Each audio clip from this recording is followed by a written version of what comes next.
C'est bon. Bonjour, Marie-Laure, blogueuse littéraire et organisatrice du salon L'automne sera noir aux côtés de Michel Venel.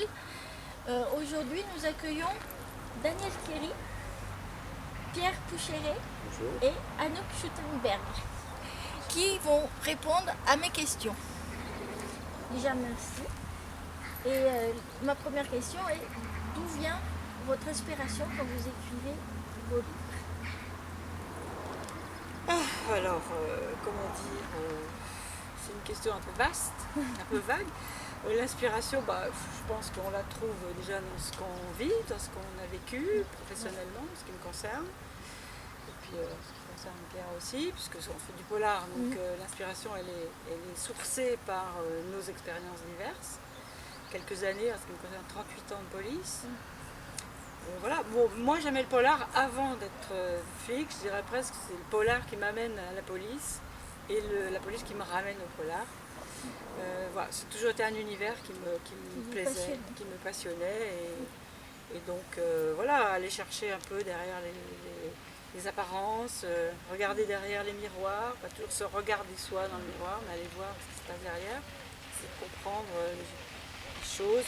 Voilà, la nature humaine, qui est source inépuisable d'idées et de confrontation avec la noirceur quand même de l'être humain. Quoi, hein. Tout à fait. Comme Daniel, je suis ancien policier, donc déjà par des souvenirs professionnels qui viennent meubler pas mal de mes livres. Et puis j'ai eu la chance de travailler beaucoup à l'étranger, de continuer d'y séjourner longuement. Donc ce que je vois dans ces pays, par le biais du polar, ça me permet d'illustrer mes livres et de dire ce qui se passe.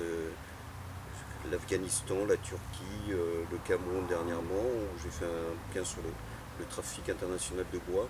Qu'est-ce qui m'a inspiré? J'étais dans une bagnole et j'écoute la radio et j'apprends que les douanes ont saisi 353 containers d'un bois précieux qui s'appelle le Kevazingo. Et ces 353 containers, donc c'est juste immense, hein, ont disparu le soir même de leur saisie sur le port. Donc là ça interpelle et puis je me suis mis à faire des recherches et j'ai travaillé là-dessus. Et j'ai un dernier bouquin là qui est sur le trafic de civelles dont j'avais jamais entendu parler, qui sont les bébés anguilles. J'ai entendu parler de ça par un pêcheur et voilà, et je me suis lancé. Donc c'est l'actualité, c'est les rencontres, c'est. Voilà. Alors moi je ne suis pas policier, mais je prends mon inspiration effectivement, comme disaient Pierre et Daniel, dans la vie de tous les jours.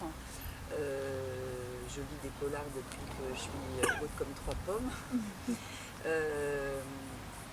Et voilà, donc mon inspiration, je me base jamais sur les faits divers. Je regarde beaucoup d'émissions judiciaires. Je suis passionnée par l'attirail judiciaire et policier.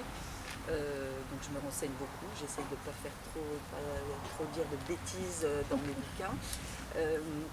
Mes 2 premiers, c'est vraiment sorti complètement de mon imagination. Jeu de peau était totalement... J'avais le scénar en tête depuis très longtemps. Bestial, c'est plus collé à la réalité du dark web, donc je me suis beaucoup renseignée là-dessus. Et le 3e sera plus un polar entre polar psychologique et enquête policière. Voilà, Donc, alors, peut-être ma deuxième question va rappeler la première.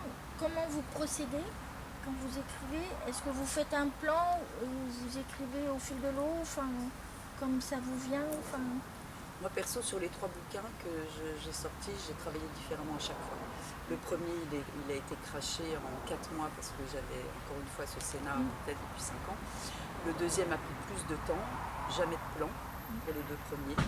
J'ai mon premier chapitre, ma première scène, après je sais pas où je vais.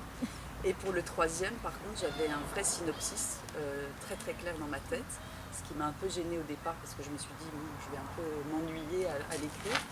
Et puis finalement, je me laisse quand même embarquer dans d'autres. Donc voilà, en général, j'ai toujours mon premier chapitre. Je sais comment je vais démarrer. Après, je sais pas.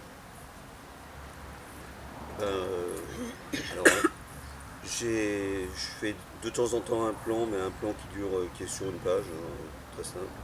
Et puis j'ai des scènes chocs que j'écris et qui vont coller ensuite au récit. Souvent le premier chapitre et le dernier. Et puis après, l'enquête elle évolue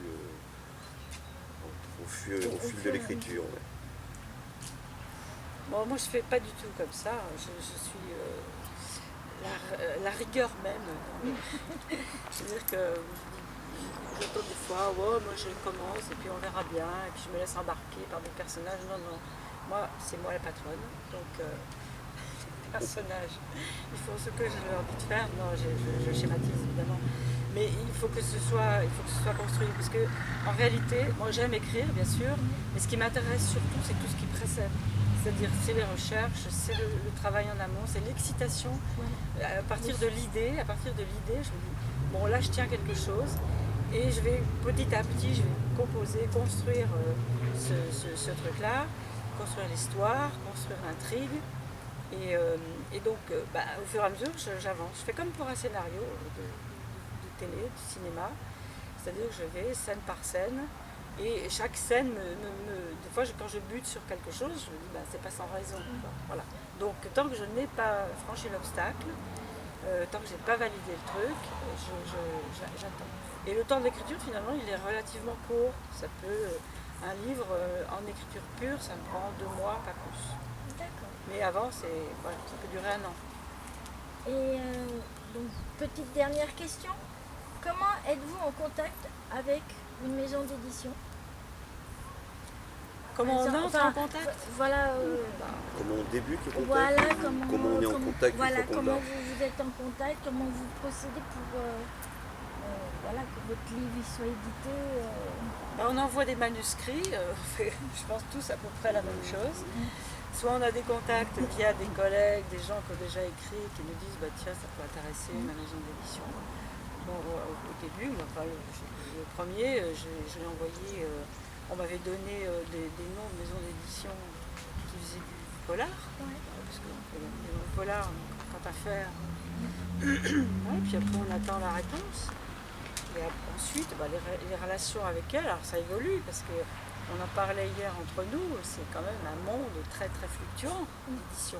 Une maison d'édition, vous bossez avec un éditeur ou une éditrice, 6 mois après, elle vous dit ça y est, je change de maison, je m'en vais. Alors qu'est-ce qu'on fait? On la suit.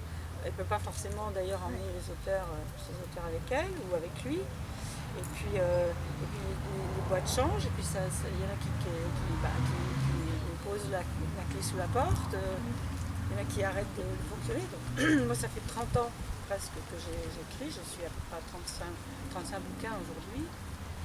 Je ne dis pas que j'ai fait tout le tour des maisons d'édition de Paris, mais j'en ai épuisé, et c'est pas forcément de ma faute. Les changements ne sont pas forcément... Donc voilà, on va un petit peu comme ça, parfois au doigt mouillé. Il n'y a pas de règles vraiment fortement établies, je pense pas. C'est pas évident. Non, ça se saurait. Oui. En tout cas, je ne vais pas vous embêter plus longtemps. En tout cas, merci d'avoir joué le jeu, d'avoir répondu à mes questions, et puis bonne continuation. Merci Marie-Laure.